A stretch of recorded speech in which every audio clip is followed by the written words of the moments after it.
Thanks for join Global Tutorial Bernard Simamora, SSI, SIP, SH, MH, MM.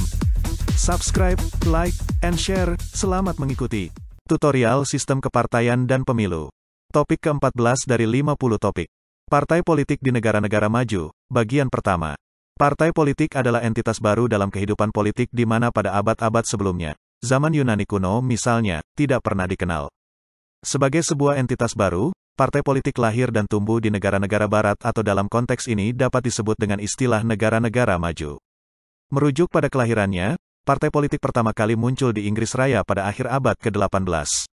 Ada 3 bentuk kemunculan partai politik di dunia, namun dalam kasus di Inggris Raya, kelahirannya bermula dari usaha kelompok-kelompok di luar kekuasaan yang saling bersaing untuk memperebutkan jabatan pemerintahan, yaitu tatkala gerakan-gerakan kelas buruh mulai mendesak kelas-kelas atas dan kaum aristokrat agar partisipasi mereka diakomodasi bukan hanya dalam bentuk pembuatan kebijakan tapi juga dalam wujud kehadiran mereka di parlemen dan pemerintahan. Untuk melancarkan harapan tersebut, maka kelompok-kelompok yang sedang berjuang itu kemudian berusaha untuk mencari dukungan publik dalam rangka mempertahankan agenda setting yang sedang mereka lancarkan. Oleh karena itulah, mereka berhimpun dalam suatu kelompok yang lebih solid yang dinamakan partai politik. Mencuplik kasus di Inggris tersebut, kemunculan partai politik kala itu disebabkan oleh meluasnya gagasan bahwa rakyat merupakan faktor yang perlu diperhitungkan serta diikut-sertakan dalam proses-proses politik. Dengan demikian, arti partai politik di awal kelahirannya tersebut merupakan perantara kepentingan rakyat dengan pemerintahnya. Menurut Johan, 2007, dan Budiarjo, 2009, istilah partai politik baru muncul pada abad ke-19 seiring dengan semakin berkembangnya lembaga-lembaga perwakilan dan meningkatnya frekuensi pemilihan umum. Termasuk semakin meluasnya hak warga untuk turut serta dalam mengambil bagian pada pengambilan keputusan dalam menentukan wakil rakyat dan kepala pemerintahan di mana warga tinggal. Malah, menyitir Maurice Duverger, 1967, pada tahun 1950-an, hanya sedikit negara yang mempraktikkan berdiri dan berperannya partai politik dalam pengertian modern. Ini menunjukkan bagaimana kebaruan partai politik sebagai entitas politik di dalam negara adalah sesuatu yang benar-benar baru.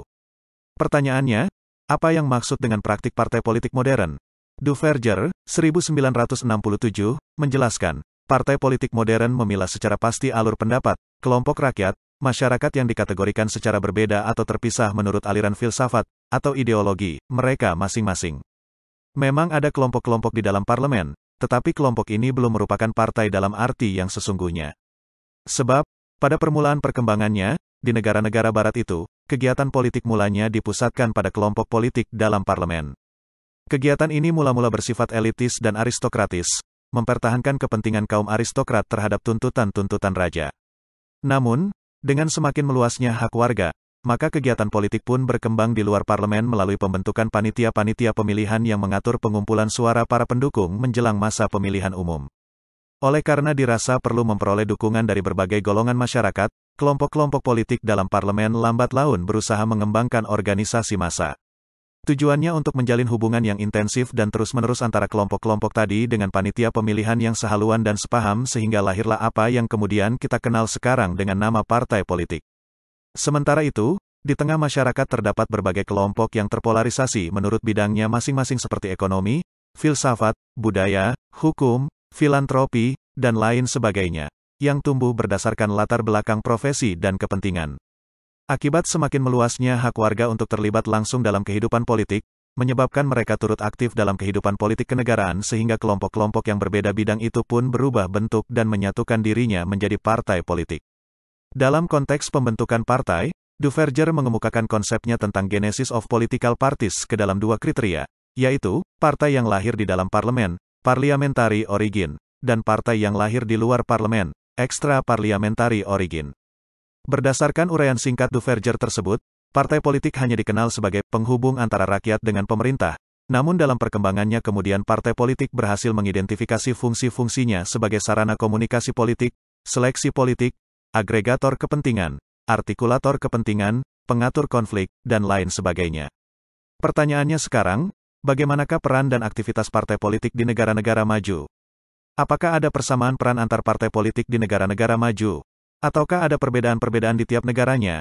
Joanna Justina Misgala, 2005, seorang ahli politik asal Amerika Serikat yang banyak meneliti tentang politik di negara-negara Eropa Timur, membuat satu kajian menarik untuk penelitian doktoralnya yang bertajuk The Emergence and Development of Party System in Spain tahun 1997 sampai tahun 2005.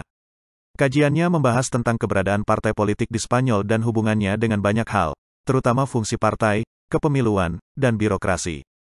Dalam penelitiannya, Ms. Gala menjelaskan bahwa sistem pemerintahan di Spanyol adalah monarki konstitusional berparlemen di mana raja menjadi tampuk pimpinan tertinggi kenegaraan, kepala negara, dibantu oleh seorang Perdana Menteri, PM, selaku kepala pemerintahan. Raja tidak memiliki peran langsung dalam menjalankan roda pemerintahan, tetapi ia memiliki peran sebagai penasihat dalam hal kebijakan. Raja mewakili negara dalam urusan diplomatik dan seremonial yang penting. Misalnya Juan Carlos I, menjadi raja pada tahun 1975, memainkan peran penting dalam proses yang mengubah bentuk Spanyol dari kediktatoran menjadi negara demokratik. Sementara itu, Perdana Menteri memimpin pemerintahan nasional yang mempunyai hak untuk menunjuk anggota kabinet dalam rangka menjalankan roda pemerintahan. Yang menarik, Perdana Menteri diangkat dari pemimpin partai yang memegang kursi terbanyak di parlemen. Parlemen Spanyol, disebut Cortes, terdiri atas majelis rendah yang disebut Kongres Deputi, atau bisa disingkat dengan istilah Kongres atau Kongres, yang memiliki 300-400 anggota, dan majelis tinggi yang disebut Senat, yang memiliki sekitar 260 anggota. Dalam pemilihan umum, rakyat Spanyol memilih semua deputi dan sebagian besar senator, sebab pemerintah daerah mempunyai hak menunjuk beberapa para senator, di mana para anggota Kongres dan Senat dipilih oleh rakyat Spanyol yang sudah berusia 18 tahun atau lebih. Kongres memiliki kekuatan yang lebih besar dari Senat, dan para anggota dari kedua institusi ini memiliki masa jabatan 4 tahun. Merujuk Konstitusi 1978, Spanyol dibagi ke dalam 50 provinsi, di mana berlaku pengelompokan provinsi menjadi 17 daerah yang disebut komunitas otonom dan menciptakan suatu sistem federal. Setiap komunitas otonom memiliki pemerintahan terpilih, wali kota dan dewan kota yang dipilih oleh rakyat, yang memiliki kekuasaan luas mencakup berbagai bidang seperti pendidikan, kesehatan, kebudayaan, pariwisata, dan lainnya. Sementara itu, pemerintah pusat mengontrol pertahanan dan kebijakan luar negeri. Pun begitu, pemerintah pusat dan daerah saling berbagi tanggung jawab terhadap banyak hal kewenangan. Sedangkan sistem kepartaian di Spanyol adalah sistem multipartai di mana terdapat beberapa partai dominan yakni Partido Popular, Partai Rakyat, Partido Socialisme Obrero Español, PSOE, atau Partai Pekerja Sosialis Spanyol, dan Izquierda Unida, Persatuan Kiri. Kajian Ms. Gala memperlihatkan bahwa partai politik di Spanyol berhasil menjalankan fungsi-fungsi utamanya seperti melakukan rekrutmen politik, menjadi penyambung kepentingan rakyat, melakukan kaderisasi, dan seterusnya. Namun yang menjadi masalah adalah manakala partai politik memenangkan pemilihan umum, maka mereka akan, dengan pasti, mengontrol birokrasi supaya birokrasi dapat menjaga kekuasaan politik yang menang pemilihan umum. Bukan hanya mengontrol birokrasi, partai juga berupaya menguasai badan usaha milik negara yang dianggap sebagai sumber keuangan bagi partai politik. Menurut Ms. Gala, dampak dari kooptasi partai terhadap penyelenggaraan pemilihan umum melalui birokrasi membuat partai politik tidak lepas dari jerat korupsi, dan bekerja tidak efisien dalam melaksanakan kebijakan pemerintah sekaligus mengakibatkan pelayanan menjadi tidak objektif dan tidak maksimal. Oleh sebab itu, Ms. Gala menolak anggapan yang mengatakan partai politik di Spanyol lebih baik jika dibandingkan dengan partai politik di negara-negara berkembang. Itulah materi tutorial topik ke-14 tutorial sistem kepartaian dan pemilu. Channel ini akan sangat membantu masyarakat umum dan para mahasiswa yang sedang atau ingin kuliah di perguruan tinggi manapun di Indonesia. Untuk pemahaman yang lebih baik, putar dan dengarkan video ini berulang-ulang.